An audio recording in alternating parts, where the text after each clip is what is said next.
السلام علیکم ورحمۃ اللہ وبرکاتہ۔ قصص النبیین حصہ اول میں آج ہم پڑھیں گے وفد الی یعقوب۔ یعقوب علیہ السلام کے پاس ایک وفد۔ وَلَمَّا اتَّفَقُوا عَلَىٰ هَٰذَا الرَّأْيِ جَاءُوا إِلَىٰ یعقوب۔ جب سب نے اس تجویز پر اتفاق کر لیا تو یعقوب علیہ السلام کے پاس آئے۔ کان یعقوب یخاف علی یوسف کثیرا وکان یعرف ان الاخوة یحسدونہ ولا یحبونہ۔ حضرت یعقوب علیہ السلام کو یوسف کے بارے میں بہت تشویش رہتی تھی۔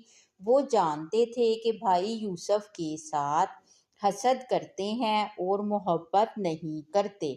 وَكَانَ يَعْقُوبُ لَا يُرْسِلُ يُوسُفَ مَعَ الْإِخْوَةِ۔ اس لیے یعقوب علیہ السلام یوسف علیہ السلام کو بھائیوں کے ساتھ کہیں بھیجا نہ کرتے تھے۔ وَكَانَ يُوسُفُ يَلْعَبُ مَعَ أَخِيهِ وَلَا يَذْهَبُ بَعِيدًا۔ اور یوسف بھی اپنے بھائی کے ساتھ ہی کھیلا کرتے تھے، دور نہیں جاتے تھے۔ وَكَانَ الْإِخْوَةُ يَعْرِفُونَ ذَلِكَ وَلَكِنَّهُمْ عَزَمُوا عَلَى الشَّرِّ۔ اور بھائی بھی یہ سب کچھ جانتے تھے لیکن انہوں نے شرارت کا پختہ ارادہ کر لیا تھا۔ قَالُوا يَا أَبَانَا لِمَاذَا لَا تُرْسِلُ مَعَنَا يُوسُفَ۔ کہنے لگے ابا جی آپ یوسف کو ہمارے ساتھ کیوں نہیں بھیجتے؟ ماذا تخاف هو اخونا العزیز واخونا الصغیر۔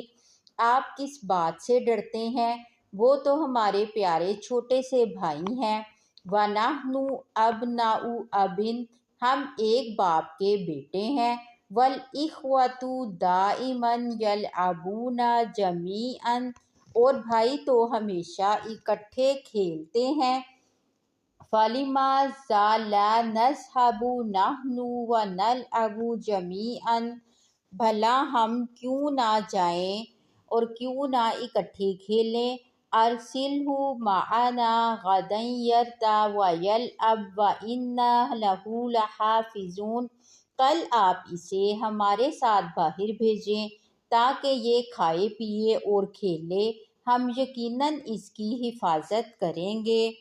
وَكَانَ يَعْقُوبُ شَيْخًا كَبِيرًا۔ اور یعقوب علیہ السلام بڑے بزرگ، دانشمند اور دھیمے مزاج والے تھے۔ وَكَانَ يَعْقُوبُ لَا يُحِبُّ أَن يُبْتَدَأَ مِنْهُ يُوسُفُ۔ اور وہ یوسف کا اپنے سے دور رہنا پسند نہیں کرتے تھے۔ وَكَانَ يَخَافُ عَلَىٰ يُوسُفَ كَثِيرًا۔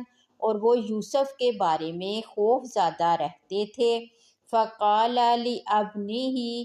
اس لیے اپنے بیٹوں سے فرمایا أَخَافُ أَن يَأْكُلَهُ الذِّئْبُ وَأَنْتُمْ عَنْهُ غَافِلُونَ۔ مجھے اندیشہ ہے کہ اسے بھیڑیا کھا جائے گا اور تم اس سے بے خبر رہو گے۔ قَالُوا أَبَدًا۔ وہ بولے کبھی نہیں۔ كَيْفَ يَأْكُلُ الذِّئْبُ وَنَحْنُ حَاضِرُونَ۔ اسے ہماری موجودگی میں بھیڑیا کیسے کھا سکتا ہے؟ وَكَيْفَ يَأْكُلُهُ وَنَحْنُ شُبَّانٌ أَقْوِيَّاءُ۔ جبکہ ہم طاقتور جوان بھی ہیں۔ وَأَذِنَ يَعْقُوبُ لِيُوسُفَ۔ یعقوب علیہ السلام نے یوسف کو جانے کی اجازت دے دی۔